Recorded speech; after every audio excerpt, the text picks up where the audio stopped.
Kita ke informasi lain, pemirsa, sesuai dengan aturan Kementerian Perhubungan nomor 84 tahun 2022 dan Kementerian Kesehatan, penumpang yang akan melakukan perjalanan mudik lebaran usia di atas 18 tahun wajib vaksin ketiga atau booster.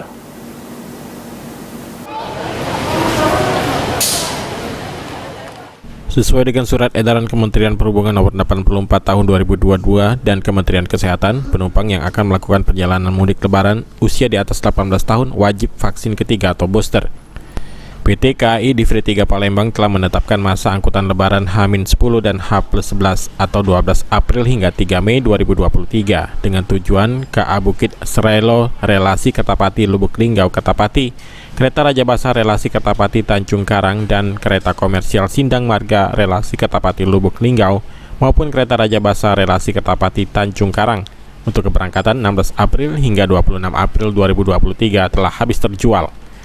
Manajer Humas PT KAI Divri 3 Palembang mengatakan untuk pemesanan tiket kereta api di wilayah Divri 3 pada masa angkutan Lebaran 1444 Hijriah yang telah terjual pada periode tanggal 12 April hingga 3 Mei 2023 adalah 34.513 tiket atau sekitar 66% dari jumlah tiket yang disediakan pada periode tersebut, sebanyak 52.228 tiket.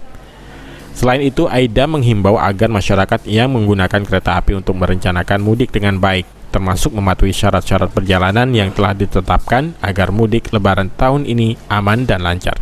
Untuk syarat penumpang kereta api jarak jauh tetap mengacu pada aturan Surat Edaran Kementerian Perhubungan nomor 84 tahun 2022 dan Surat Edaran Kementerian Kesehatan nomor HK 202 tahun 2022 bahwa untuk penumpang usia 18 tahun ke atas wajib telah melakukan vaksin ketiga atau booster, sedangkan 6 sampai 17 tahun wajib vaksin kedua. Namun bagi yang belum vaksin dapat menyertakan surat keterangan dari pelayanan kesehatan serta didampingi oleh orang tua maupun keluarga yang telah booster. Sedangkan untuk usia 13 sampai 17 tahun wajib vaksin.